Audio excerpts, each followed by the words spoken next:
The Iron Sultanate is one of the most striking and thematically rich factions in Trench Crusade, blending religious zeal, industrial might, and cultural identity into a unique force shaped by endless war.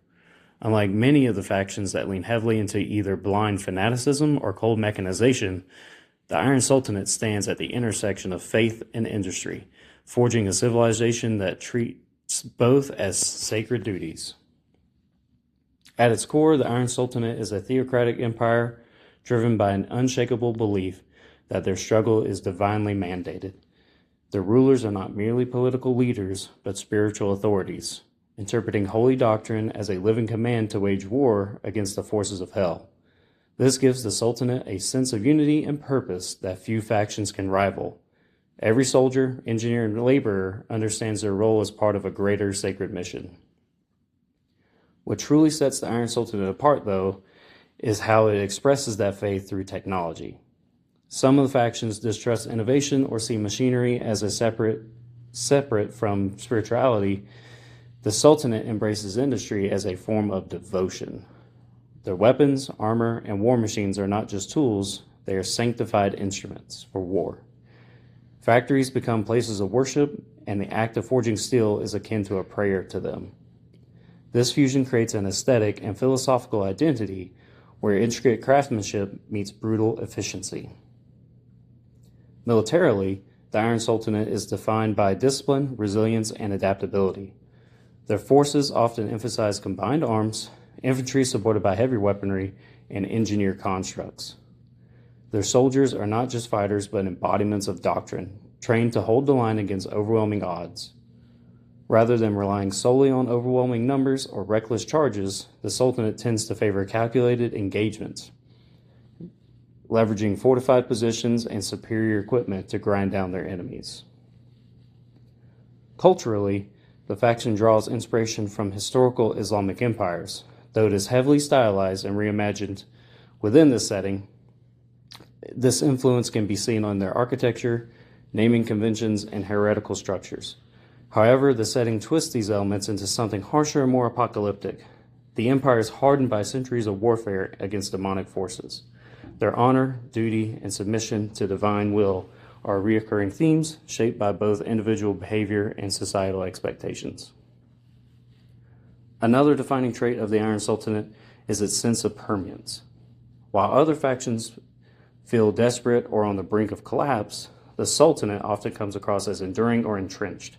It's a war effort that's not temporary response, but in a generational struggle.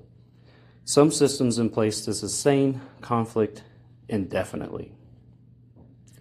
This long-term mindset reinforces their identity as the guardians of humanity, standing as a bulwark against the chaos. In the broader narrative of Trench Crusade, the Iron Sultanate represents a different answer to the same existential threat faced by all factions.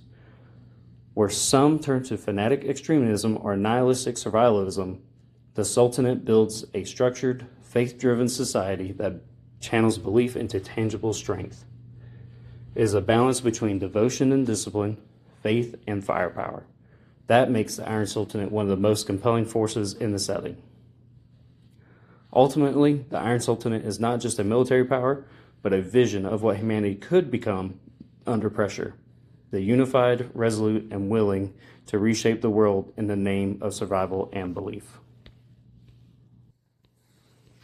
The hierarchy of the Iron Sultanate is one of the clearest reflections of its core identity, a fusion of absolute religious authority and rigid military-industrial organization.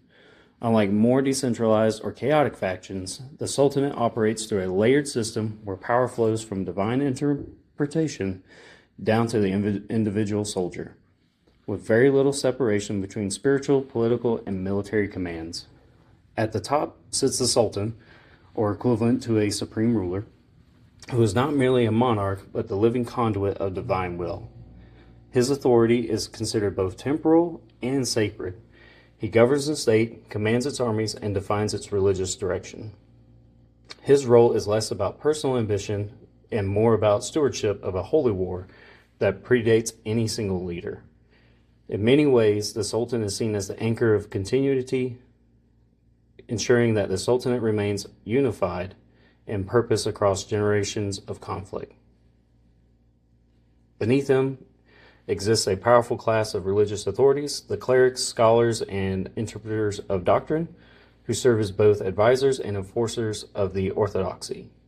These figures do more than preach. They actively shape military strategy, determine what technologies are permissible, and ensure that every aspect of life aligns with the sacred law. In the Iron Sultanate, there is no such thing as a purely secular decision. Even battlefield tactics can be framed as acts of faith guided by religious interpretation. Parallel to, and often intertwined with, is the religious leadership is the military command structure.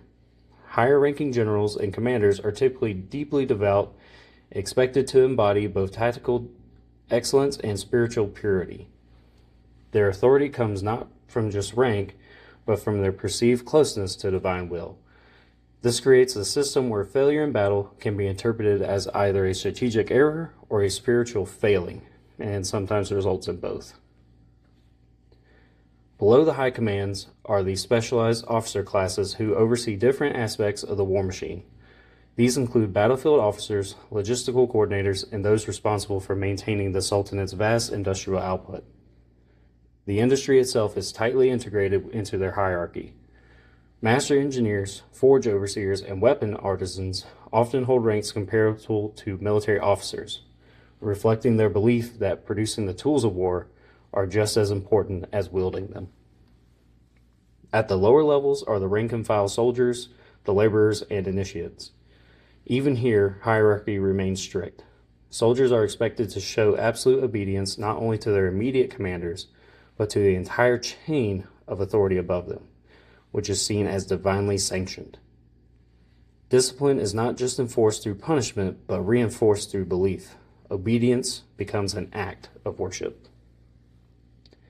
An important feature of this hierarchy is its lack of separation between institutions. In many societies, religion, government, and military exist as distinct systems that occasionally overlap. In the Iron Sultanate, they are inseparable. A factory overseer may answer to a cleric, a general may consult to a theologian before making a tactical decision, and a soldier may view their officer as both a commander and spiritual guide. This structure creates a highly cohesive and resilient system, but it also leaves little room for dissent or deviation. Innovation, for example, is not driven purely by necessity, but must pass through layers of religious scrutiny.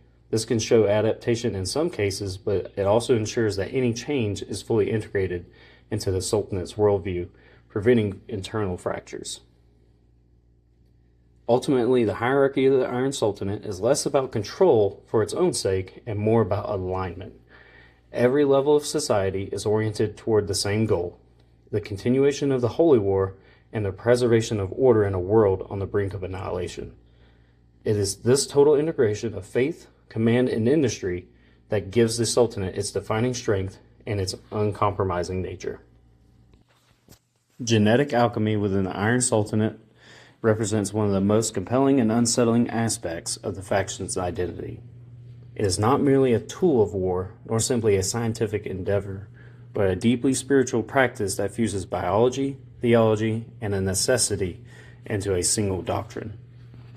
In a world where humanity is locked in an existential struggle against the forces of hell, the Sultanate has come to view the human body not as sacred in its current form, but as sacred in its potential. Something to be refined, strengthened, and ultimately perfected through deliberate intervention. At its core, genetic alchemy is rooted in the belief that humanity was created with a capacity for improvement. Rather than seeing modification as heretical, the Iron Sultanate frames it as an act of devotion. To reshape the body is to bring it closer to divine intention.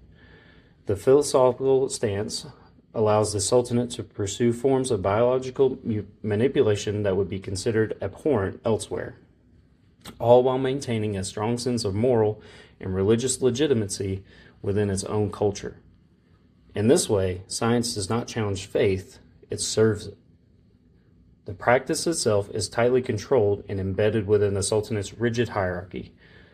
Genetic alchemy is overseen by scholar priests and bioartisans, individuals who occupy a unique space between cleric and scientist.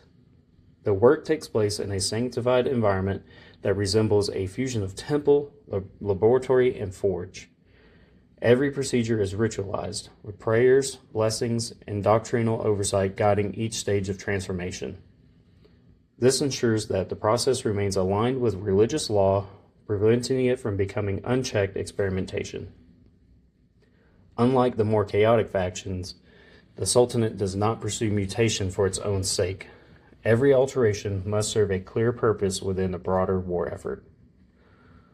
One of the primary applications of genetic alchemy is through the enhancement of standard soldiers.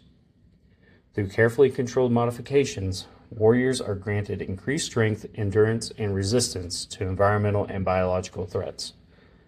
These enhancements allow them to survive in conditions that would kill unaltered humans, from toxic battlefields to prolonged engagements with infernal entities. The results are often visible.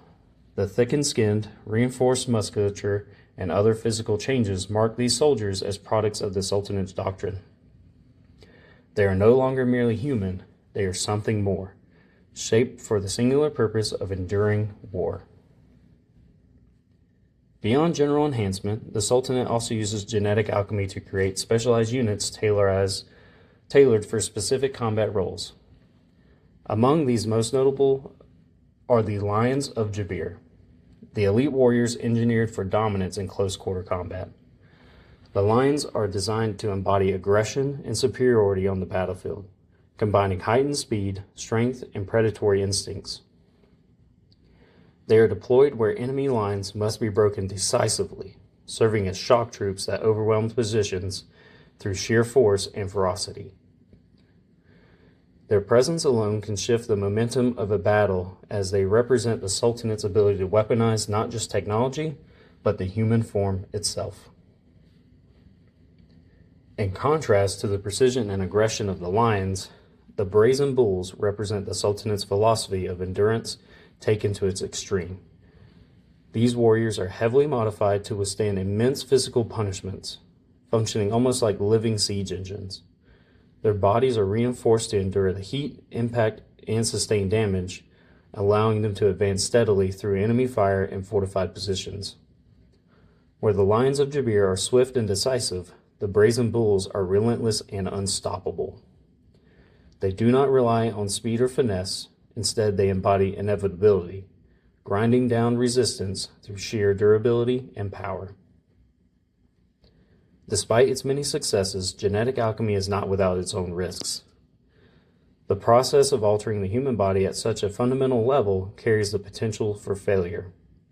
Some subjects may reject their modifications, while others suffer physiological consequences from the transformation. There are also some cases where the results deviate too far from accepted norms, creating beings that challenge the Sultanate's own definition of humanity.